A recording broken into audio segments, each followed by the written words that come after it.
A team of writers and artists in South Africa are working on a comic book based on real life. It's based on real life African characters as heroes with superpowers. Modern superheroes creators say they want to redefine heroism as something real and help youth from disadvantaged backgrounds to discover the potential hero in themselves. South African artist Nicole Leonards is working on a sketch for a comic book called Modern Superheroes at a studio in Cape Town. The book features superheroes inspired by real-life characters and locations across Africa.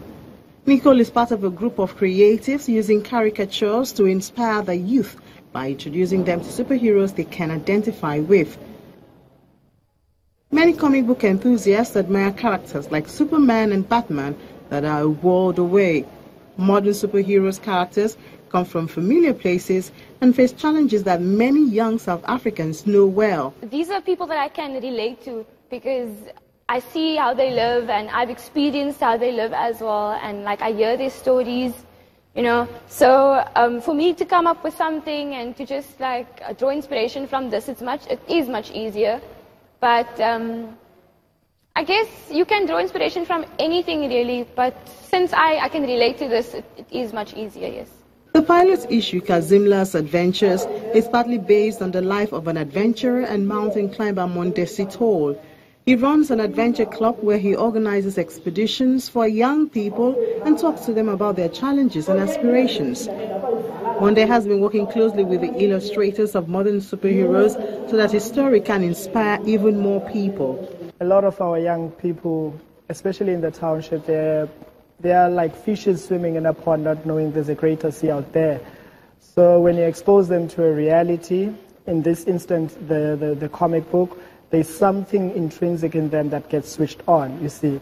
So I was very excited and I found it very relevant because already we had something called the Faces of Change Walk, where we were walking the whole of Khayelitsha and mounting a billboard which had faces of people who are actually doing change within the immediate community. We're focusing on people that are placed in the margins, and we started with a black guy from the township, which is Monde. We want to see a woman, you know, an African woman becoming a superhero. We want to see, you know, people that, like, for instance, our grandmothers, when some of them were not educated, most of them. So in this modern world, we think that people who are not educated are dumb, but they have so many things to teach, you know, so much knowledge, so much wisdom. So those are the kind of people that we want to see inspiring the comic book. Modern Superheroes is currently only available at one bookshop in Cape Town for $4 as its producers test the story's appeal among young people. Their plan is to distribute the comic book countrywide, targeting mostly schools and libraries. Over now to Egypt, where the Cairo Film Festival gets underway, attracting filmmakers from around the globe for the next 10 days. The event, which kicked off on Tuesday, is focusing on China's films and modern Egyptian cinema. The red carpet has been rolled out in Egyptian capital for the opening of the Cairo International Film Festival. 20 Chinese films have been selected to be screened at the festival's 38th edition. Among the Egyptian films to be shown during the 10-day spectacle is critically acclaimed film Eshtabak, Meaning Clash, which is nominated in Cannes. This year, we are also highlighting Egyptian cinema. Aside from the two movies in the competition, there will also be a special session for modern Egyptian cinema, which will include movies that have run in competitions and received awards such as Clash, Before the Summer Crowds, and Nawara.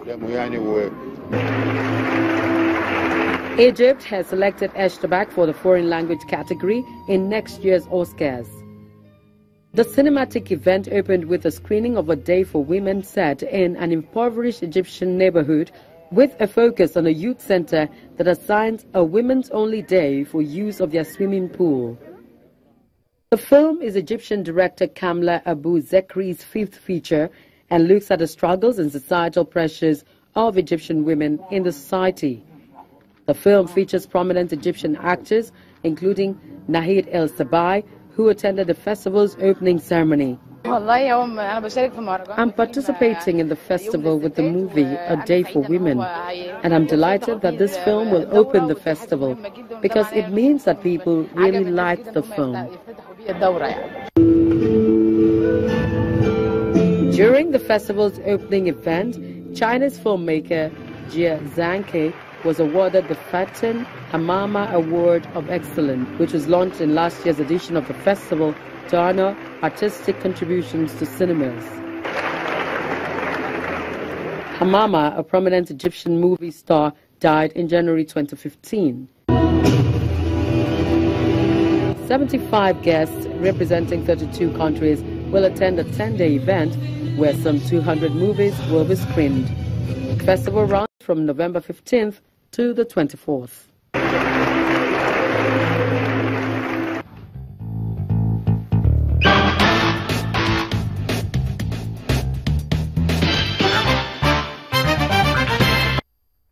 Information and communications technology remains a veritable source of turning around the economy, mainly by growing indigenous content and tapping from the skills and talents of the youth. According to a report by Youth for Technology, Africa has the youngest and fastest growing youth population in the world today.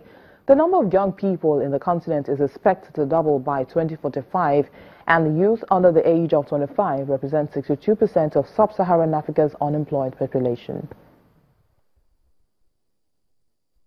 Kelechi Ibekwe, a 3D and VFX designer, joins us to discuss the impact of youth in tech development. Thank you for joining us, Kelechi.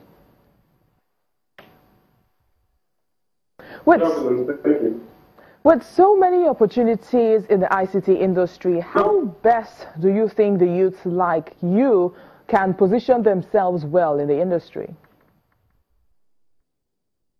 In terms of, there are two aspects really that I think Nigerian youth can tap into and make positive changes. There's the 3D, there's the design aspect of it, and then there's the tech development. Now when I say tech development, I don't mean what we already used to, apps for solving problems, apps for making calls, apps for this, apps for that. No. What I mean is looking into hardware, looking at things you can manufacture locally. Like for example, in building a drone, there are certain things that you take into consideration. If you want to make a drone a local viable product, that means you have to source your materials locally. That means thinking locally. That means designing with the mind. We seem to have lost Kelechi there. But that's it on the program today. Thank you so much for watching. I am BC Adebayo.